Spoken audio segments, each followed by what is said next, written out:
අයිබෝන් කියලා පිළිගන්න හැමදාම. ඉතින් අද කතා කරන්නේ බයිකර්ස්ට ගොඩක්ම වැදගත් වෙන දෙයක්. ඉතින් ඒ තමයි බයික් එක යනකොට පාරකදී, ඒ කියන්නේ මහා පාර යනකොට අපි ඈත පළාත යනකොට අපි ගොඩක් දේවල්ට මුහුණ දෙනවා. ඒ කියන්නේ බයික් එකේ ෆෝල්ට් එනවා, ඒ කියන්නේ හුලං යනවා, ඒ කියන්නේ ස්ටාර්ට් වෙන්නේ නැතු වෙනවා. ඉතින් ඒ වගේ ගොඩක් දේවල් මිනිස්සුන්ට සිද්ධ වෙනවා. ඉතින් ඒ වගේ දෙයක් වුණාම ඒ කියන්නේ ගොඩක් අපහසුතාවන්ට මුහුණ දෙන්න වෙනවා. මොකද දැන් වාහනයක් වගේ නම් අපිට පුළුවන් තව එකකින් ඇදන් යන්න හරි. නමුත් අර බයික් එකක එහෙම හැකියාවක් නැහැ. බයික් එකත් පුළුවන්. ඒ කියන්නේ මේ හරියෙන් වගේ අපිට නූල, ඒ කියන්නේ කම්බයක් වගේ කට ගහලා ඔය තවත් වාහනයකින් ඇදන් යනවා. ඒත් සාපේක්ෂව එහෙම ගොඩක් අමාරුයි කරගෙන යන්න. ඉතින් ඒකෙන්ද මොකක් හරි මේ බයික් එක ඩවුන් ෆෝල් එකක් වුණොත් එහෙම අපිට කඳු පල්ලම් කියලා නැහැ. අපිට මාර කට්ටක් කන්න වෙන්නේ. බයික් එක, ඒ කියන්නේ අදාළ, ඒ කියන්නේ හදන තැනකට ගෙනියනකම් අපිට තල්ලු කරන් තමයි යන්න වෙන්නේ. ඉතින් මේ වගේ මග හැරව ගන්න, ඒ කියන්නේ බේසික් දේවල් ටික, ඒ කියන්නේ මම කියන්නේ ලොකු ෆෝල්ට් එකක් නෙමෙයි, සාමාන්‍ය ෆෝල්ට් එකක් ආවොත් එදිනෙදා එන දේවල් ටික බයික් එක ඔයගලන්ට කතා කරන්න යන්නේ. ඉතින් හිතෙනවා මේ දේවල් ටික ඕගලන්ට දැනුවත් කරාට පස්සේ, ඒ කියන්නේ ඕගලන්ට යම්කිසි අවබෝධයක් එයි. ඒ කියන්නේ සාමාන්‍ය මේන්ටේනන්ස් ටික හරියට කරලා තිබ්බනම් මේ වගේ ගැටලු වලට මුහුණ දෙන්නේ නැති වෙන්න, ඕගලන්ට ගැටලුවක් නැති වෙන්න පාරේ වාහනේ, ඒ කියන්නේ බයික් එක දුවා ගන්න හැකියාව තියෙනවා. ඉතින් මේ දේවල් ගැන තමයි අද අපි කතා කරන්න යන්නේ. ඉතින් වැඩි කතා නැතුව අපි ගෙලින්ම වීඩියෝ එකට යමු. ඉතින් බයික් එකේ පාර්ට්ස් ටික පෙන්නලම ඕගලන්ට දේවල් කියලා දුන්නොත් හොඳයි කියලා හිතුණා. ඉතින් මුලින්ම ගත්තොත් එහෙම සාමාන්‍යයෙන් වෙන දෙයක් තමයි බයික් එකේ ඒ කියන්නේ පැච් එකක් යනවා. ඉතින් දැන් ඕගලන් දන්නවා ඇති අලුතින් එන හැම වාහනයකම හැම බයික් එකකම ටියුබ්ලස් ටයර්ස් තමයි එන්නේ. ඉතින් ඒකින්ද ටියුබ් එකක් නැති ටයර්ස් තමයි එන්නේ. ඉතින් මේ ටියුබ්ලස් ටයර් එක හුලං ගියොත් එහෙම සාමාන්‍ය ටියුබ්ලස් ටයර්ස් වල හුලං හිමීට තමයි බහින්නේ. ඉතින් ඒ කියන්නේ හිතන්න සාමාන්‍යයෙන් මේ හරියක වගේ ඇණයක් ගන්නොත් එහෙම ඒ ඇනේ අපි ගැලෙව්වොත් තමයි ඒකෙන් හුලං බහින්නේ. ඉතින් සාමාන්‍යයෙන් අර ගොඩක් දෙනෙක් කරන්නේ ඇණයක් වගේ අනුනාම ඒක, ඒ කියන්නේ ඒ පැච් එක දාගන්නකම් ඒක හැම තියාගෙන යනවා. මොකද ගලන්න යන්නේ නැහැ. මොකද ගැලෙව්වොත් එහෙම එතනින් හුලං යන හින්දා. ඉතින් මම දැන් මේ කියන්න යන්නේ ඕගොල්ලන්ටම පැච් එක දාගන්න පුළුවන් ක්‍රමයක්. සාමාන්‍යයෙන් පැච් එකක් දාගන්නකොට ඒ ටූල් සෙට් එකක් එනවා. ඒ කියන්නේ ටූල් කිට් එක එනවා. ඒකෙදි පොඩි ගම්මයක් එක්ක එන්නේ. ඉතින් හිතන්න උදාහරණයක් වශයෙන් මෙතන ඇණයක් වගේ ඇනලා තිබ්බා කියලා. ඉතින් එතනදී කරන්න තියෙන්නේ ඒ ඇනේ මුලින්ම ගලවන්න තියෙන්නේ. ගැලවුවට පස්සේ එතන පොඩි ගම්මයක් එනවා, රෝස පාට ගම් එක. ඉතින් ඒ රෝස පාට ගම් එක අපිට එන පොඩි ස්ක්‍රූප් නියනක් වගේ එකක්. ඒකට දාලා ඒ කියන්නේ ඇනේ ගලවලා මෙතන හිලක් වගේ හැදෙනවා. ඉතින් ඊට පස්සේ අපිට කරන්න තියෙන්නේ අර ස්ක්‍රූප් පරණයට, ඒ කියන්නේ අර උල වගේ එකට ගම් ටික ගාලා මේකට ඔබන්න. ඔබලා ඉවරලා මෙහෙට අදින්න තියෙන්නේ. ඉතින් ඇද්ද ගමන් අර ගම් එක හයි වෙනවා ටයර් එකේ.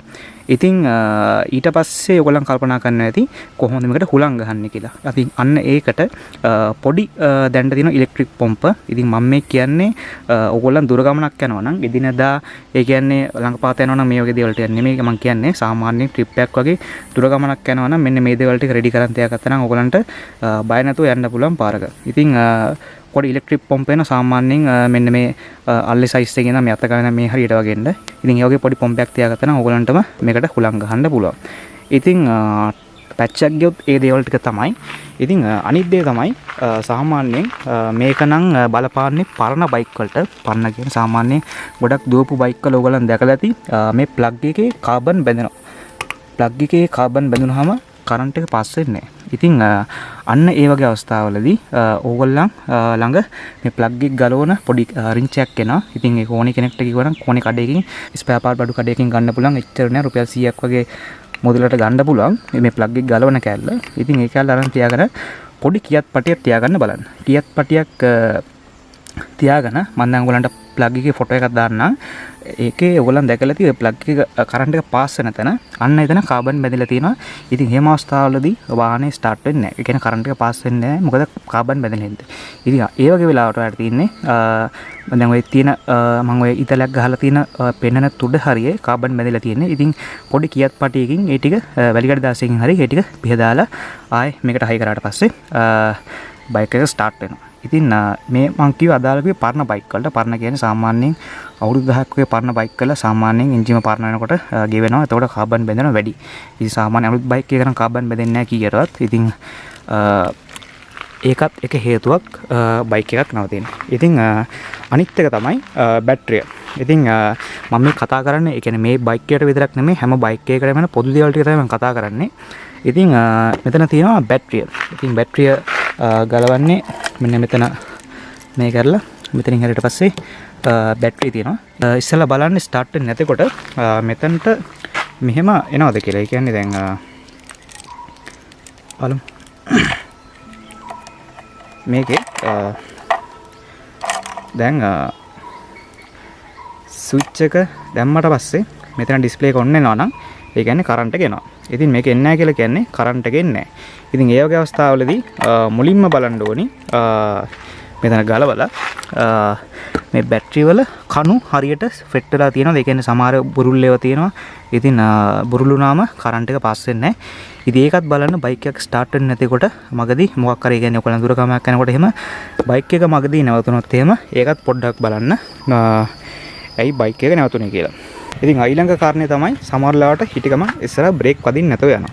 ඉතින් ඒ වගේ වෙලාවට බලන්න මෙන්න මෙතන බ්‍රේක් කොයිල් මෙන්න මෙතන ලෙවල් එක ඔයගොල්ලන්ට බලා ගන්න පුළුවන්.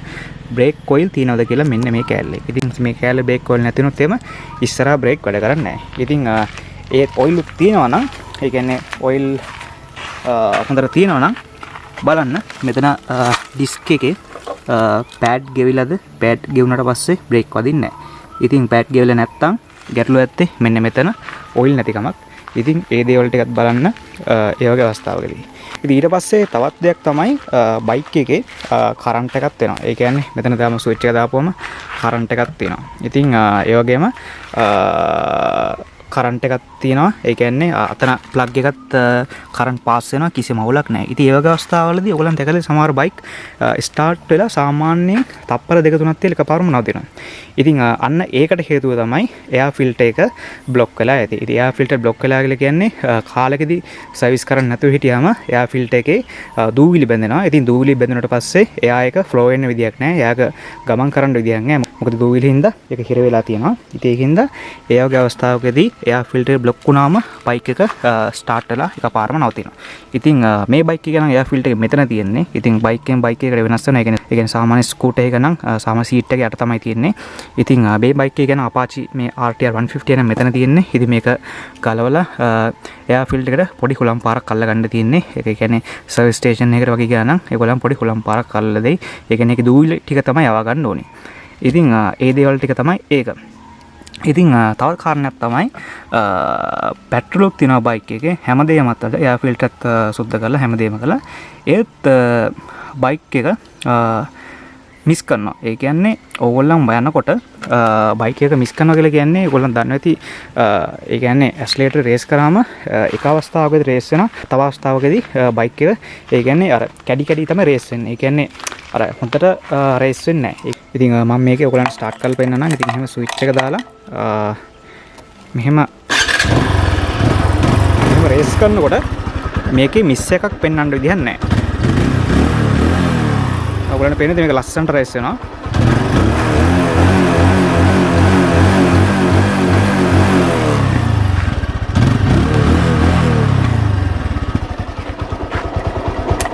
ඉතින් ඒ වගේ රේස් වෙන්නේ නැතුව බයික් එකේ පොඩි මිස් ගතියක් පෙන්වනවා. ඉතින් එහෙම මිස් වෙන්න ප්‍රධාන හේතුවක් තමයි එක්ක කාබලේටර් එකේ රොඩු බැඳලා. ඉතින් කාබලේටරේ රොඩු බැඳෙන්නේ ඔයගොල්ලන් දැකලා ඇති සාමාන්‍යයෙන් පෙට්‍රල් සෙට් වලින් අපි ඒ කියන්නේ ඔය බවුසර් වලින් සාමාන්‍යයෙන් අලුතෙන් ඒගොල්ලන් පෙට්‍රල් ඒගොල්ලන්ගේ ටැංකිය වලට පුරවපු ගමන් අපි ගිහිල්ලා පෙට්‍රල් ගැහුවොත් එහෙම අර බවුසර් වලින් අලුතෙන් පෙට්‍රල් දැම්මට පස්සේ අර ටැංකිය කැලත් වෙනවා. ඉතින් ඒ වෙලාවට අර අඩියේ තියෙන රොඩු ටික උඩට එනවා. ඉතින් ඒ වෙලාවට අපි පෙට්‍රල් ගැහුවොත් එහෙම අර රොඩුත් එක්ක තමයි අපේ ටැංකියට ඒ කියන්නේ පෙට්‍රල් වදින්නේ. ඉතින් ඒ වගේ වෙලාවට මේ අපේ ටැංකියේ රොඩු එකතු වෙනවා. ඉතින් ඒක තමයි මේ කාබලේටර් එකේ ගිහිල්ලා හිර වෙන්නේ. ඉතින් මේව තියෙන කොටත් පෙට්‍රල් ඒ කියන්නේ අර එන ලයින් එක රොඩ් වලින් බ්ලොක් වෙලා හින්දා පෙට්‍රල් හරියට ගමන් කරන්නේ නැහැ. ඉතින් ඒ වගේ අවස්ථාවකදී නම් කාබලේටරේ ගලවලා සුද්ධ කරන්න ඕනේ. ඉතින් ඒක නම් ලොකු වැඩක්. ඕගොල්ලන්ට තනියෙන් කරගන්න බැරි වෙයි. ඉතින් ඒ වගේ අවස්ථාවකදී නම් ඕගොල්ලන්ට අනිවාර්යෙන් ගරාජ් එකකට යන්න වෙනවා. බයික් එක රිපෙයාර් කරන්න හොඳ දන්න මැකැනික් කෙනෙක් ලබා. ඉතින් බයික් එක මිස් කරන්න තවත් හේතුවක් තමයි ඕගොල්ලන් දැකලා තියෙ සාමාන්‍යයෙන් ඒ කියන්නේ ඕනෙම ෆිනන්ස් එක මේගොල්ලන් වාහන වලට කිසිම මේකක් දක්වන්නේ නැහැ. ඔහේ අර අවුවේ කරවෙන්න දාලා තියෙනවා. ඉතින් වාහන වලට විතරක් නෙමෙයි බයික් වලටත් ඒක පොදුයි. ඉතින් මේ වගේ අවස්ථාවකදී සාමාන්‍යයෙන් මේ වගේ පෙට්‍රල් ගහලා නැහැ ටැංකිය වල පෙට්‍රල් නැහැ. ඉතින් පෙට්‍රල් නැතුව අවුවේ වාහනයක් නවත්තලා තියෙනකොට ඒ කියන්නේ වාහන වලට මේක අදාළ නැහැ. මොකද ටැංකිය ඇතුලේ තියෙන්නේ බයික් වලට කෙලින්ම ඩිරෙක්ට් වදින සන්ලයිට් එක. ඒ කියන්නේ හිරු එළිය ටැංකියට වදින්නේ. ඉතින් පෙට්‍රල් නැතිකොට මේ ටැංකිය ඇතුළ දිරන්න බලනවා. ඉතින් ඒ වගේ වෙලාවකදී ටැංකිය ඇතුළ දිරුවට පස්සේ ඒකේ මලකඩ අර එන ලයින් එකේ බ්ලොක් වෙනවා. ඉතින් එහෙම වෙලාවවලදීත් පෙට්‍රල් ගමන් කරන්න බැරි හින්දා ඒ කියන්නේ රොඩු අර මල්කඩ කෑලි හිර වෙලා හින්දා වාහනේ මිස් කරනවා. ඉතින් ඕකත් එක හේතුවක් මිස් කරන්න බයික් එක. ඉතින් අනිත් දේවල් ටික තමයි බයික් එක සාමාන්‍යයෙන් හිතන්න ලයිට් එකක් හරි නැත්නම් සිග්නල් ලයිට් හරි හෙඩ් ලයිට් හරි මොනවා හරි වැඩ කරන්නේ නැති වුණොත් එහෙම අපාචි බයික් එක ගැන ඒ කියන්නේ මේ බයික් එකේ නම් ෆියුස් සෙට් එක එන්නේ මෙතන. ඒ කියන්නේ බැටරිය ළඟින්ම මෙතන එනවා ෆියුස් සෙට් එක ගැලෙවුවට පස්සේ අර ලා නිල් පාටයි ලා කහ පාටයි ඒ වගේ සෙට් එකක් එනවා. ඉතින් ඒ දේවල් ටික බලන්න හරියට ඒ ටික ෆික්ස් වෙලා තියෙනවද? ඉතින් ඒ වගේ අවස්ථාවකදී කියන්නේ ලයිට් සාමාන්‍ය හෙඩ් ලයිට් හරි වැඩ කරන්නේ නැත්නම් ඒකත් බලපානවා මේ වගේ ෆියුස් එහෙම කියන්නේ ගැලවිලා තිබ්බොත් එහෙම. ඉතින් ওই දේවල් ටික තමයි මූලික කරුණු ටික සාමාන්‍ය බයික් එකක් නවතින්න. ඉතින් අනිත් ලොකුම දේ තමයි දැන් මම කියන්න යන්නේ. ඉතින් මේක නම් ගොඩක් දිනකට 90%කටම මේක හදාගන්න බැරි වෙයි.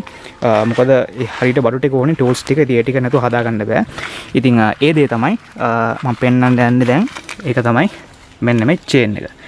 බයික් එක චේන් එක ගියා කියන්නේ ඔයා ලොකු අමාරුවක් වැටෙනවා. මොකද අනිවාර්යෙන් ඔයාට ඒ කියන්නේ ගොඩක් දිනකට මේක හදාගන්න අමාරුයි. දන්න කෙනෙක්ට නම් මේක ලේසි වැඩක්. ඒත් ඒ ටික හදන්නත් ඔයාලගේ ටූල් සෙට් එකක් තියෙන්න ඕනි. මොකද මේ චේන් එක පෙන්නට පස්සේ මෙතන ඔයගලන්ට පේනවා ඇති මේ එකට එක සම්බන්ධ වෙලා තියෙනවා. මේකක් පන්නලා ඒ කියන්නේ මල් ස්ක්‍රූප්පන එකකින් වගේ මේ එක කට්ටක් පන්නලා අනිත් කට්ටට සම්බන්ධ කරන්න ඕනේ.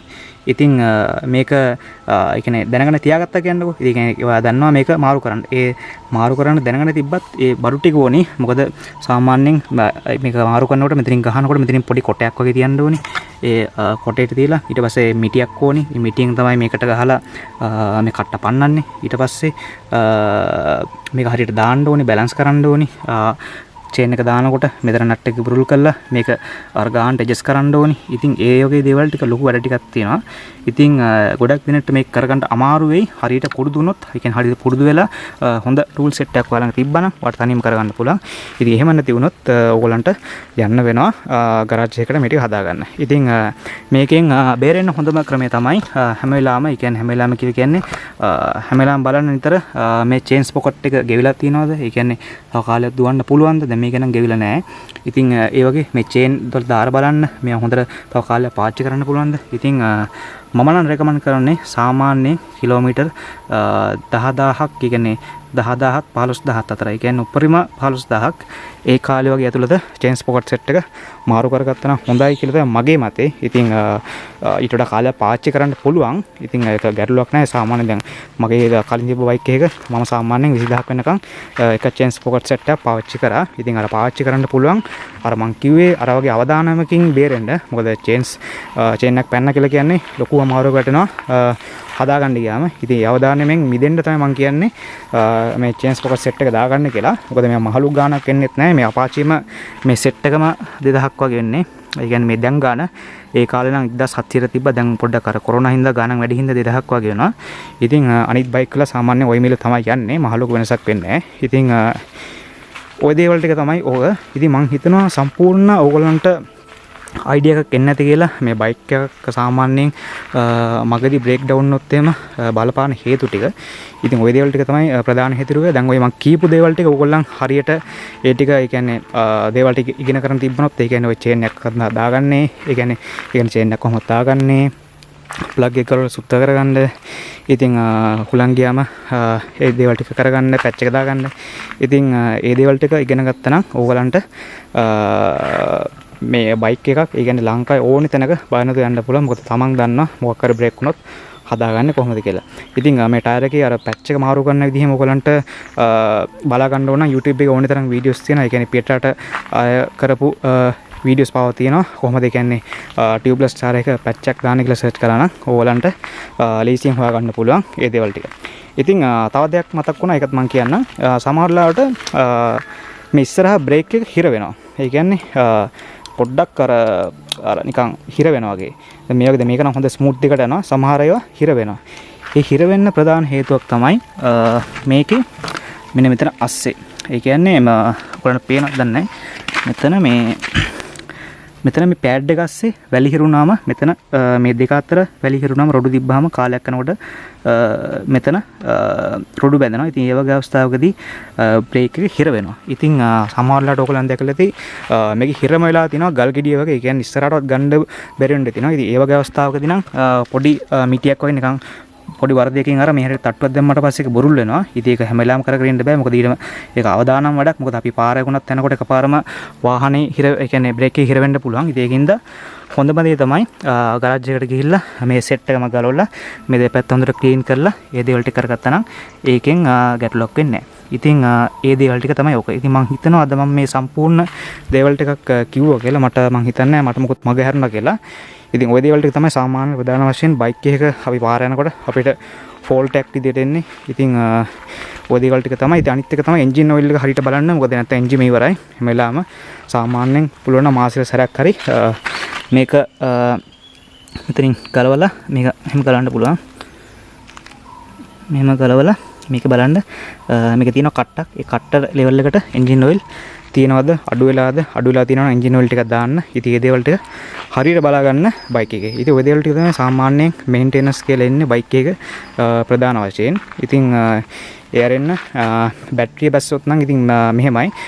දැන් අපාචි පල්සර් වගේ නම් මේ වගේ කික් එකක් එනවා. ඉතින් සමහරවිට සෙල්ෆ් එක වැඩ කරන්නේ නැති වුණොත් ඒ කියන්නේ සාමාන්‍ය සෙල්ෆ් ස්ටාර්ට් එක වැඩ කරන්නේ නැහැ බැටරි බැස්සාම. ඉතින් ඒ අවස්ථාවකදී මේ වගේ අපාචි බයික් එකක නම් අපාචි මොකද කික් එකක් එක්ක එනවා. කික් එක තියෙනවා. ඒක වගේම පල්සර් බයික් වලත් එනවා මම හිතන්නේ. ඕ තාම එනවා. ඉතින් අර 150 වගේ කොහොමත් දැන්ට තාම එනවා. අර 200 ඒ වගේ බයික් වල තමයි එන්නේ නැත්තේ. ඉතින් මම කියන්න යන්නේ බැටරියක් ඒ කියන්නේ බැස්සාම කික් එකක් තියෙන එකෙන් නම් ඔයාලට ගැටලුවක් නැතුව කික් එකෙන් ගහලා ස්ටාර්ට් කරන්න පුළුවන්. ඒත් සමහර ඔයගොල්ලන් බයික් දැකලා ඇති ඒ කියන්නේ කික් එකක් නැහැ සෙල්ෆ් එක විතරයි එන්නේ. උදාහරණයක් වශයෙන් ගත්තොත් එහෙම දැන් Apache 200 වගේ බයික් එකක කික් එකක් එන්නේ නැහැ. ඒ වගේම තව ගත්තොත් එහෙම අපි ගත්තොත් Yamaha FZ එකේ කික් එකක් එන්නේ නැහැ. ඉතින් ඒ වගේ බයික් එකකදී ඔයගොල්ලන්ට ස්ටාර්ට් වුනේ නැති වුණොත් එහෙම බයික් එක ඔයගොල්ලන්ට තියෙන්නේ පල්ලමට දාලා තමයි ස්ටාර්ට් කරගන්න වෙන්නේ. ඒ කියන්නේ ગેප් එකක් තියෙන තැනක දාලා තර්ඩ් එකට ෆෝර්ත් එකට වගේ දාලා ඔයගොල්ලන්ට ගියර් එකට දාලා ස්ටාර්ට් කරගන්න පුළුවන් පල්ලමක. ඉතින් ඒ වගේ දෙයකට මුණ දෙන්න වෙනවා කික් එකක් නැති බයික් එක. ඉතින් බැටරි බැස්සාම සාමාන්‍යයෙන් හෝර්න් එකෙම වදින්නේ නැහැ. අර හෝර්න් එක වදිනවා අර ඔරිජිනල් සවුන්ඩ් එක එන්නේ නැහැ. නිකන් අර කර කර ගන්න සවුන්ඩ් එක එන්නේ. ඉතින් බැටරි බැස්සාම ඔයගලන්ට දැනගන්න පුළුවන්. එහෙම හෝර්න් එක දාලා ඒ දේවල් ටික දාලා බැටරි බැස්සාම. ඉතින් ඔය දේවල් ටික තමයි සම්පූර්ණ දේවල් ටික බයික් එක අපිට මොකක් හරි අනතුරක් වුණොත් එහෙම ඒ කියන්නේ මගදී කරදරයක් වුණොත් එහෙම අපිට කරගන්න පුළුවන් දේවල් ටික. ඉතින් හිතනවා මේ වීඩියෝ එක අද බයික් එකක් තියෙන කෙනෙක්ට වැදගත් වෙන්නේ නැති කියලා. ඒ කියන්නේ පාර යනකොට සිදුවෙන දේවල් ටික ඔයගොල්ලන්ට මම හිතනවා මේ වීඩියෝ එකෙන් බලලා ඔයගොල්ලෝ යම් කිසි දලා අදහසක් ගන්න ඇති කියලා. මොකක්ද කරන්න ඕනේ කියලා මොකක් හරි කරදරයක් වුණොත් එහෙනම් බයික් එක යනකොට. ඉතින් අදට වීඩියෝ නම් එච්චරයි. ඉතින් ඒ වගේම Ravi Productions YouTube channel එක subscribe කරලා තියාගන්න. එතකොට මම ඉස්සරහට වීඩියෝ එකක් දාපු ගමන් ඔයගොල්ලන්ට notification එකක් එනවා. ඒ වගේම මගේ අනිත් channel එක Ravi Motors channel එක. ඉතින් ඒක තනි කර දාන්නේ අපි විකුණන තියෙන වාහනවල විස්තර තමයි ඒක දාන්නේ. ඉතින් ඔයගොල්ලන්ට වාහනයක් ගන්න අවශ්‍ය කෙනෙක් ඉන්නවා නම් Ravi Motors YouTube channel එක subscribe කරන්න ගිහලා ඒකත් subscribe කරලා තියාගන්න. එතකොට ඒකෙත් මම වීඩියෝ එකක් දාපුවම ඔයගොල්ලන්ට notification එකක් එනවා. ඉතින් Ravi Motors channel එක ඔයගොල්ලන්ට වෙනම search කරන්න අවශ්‍ය වෙන්නේ නැහැ. Ravi Productions channel එකටම ගියාම ඊට යටින් Ravi Motors channel එකක් තියෙනවා. ඉතින් ඒකත් ගිහලා channel දෙකම subscribe කරලා තියාගන්න. එහෙනම් අදට වීඩියෝ එක නම් එච්චරයි. නැවත හමුවෙමු. ඔයගොල්ලන්ට සුබ දවසක්.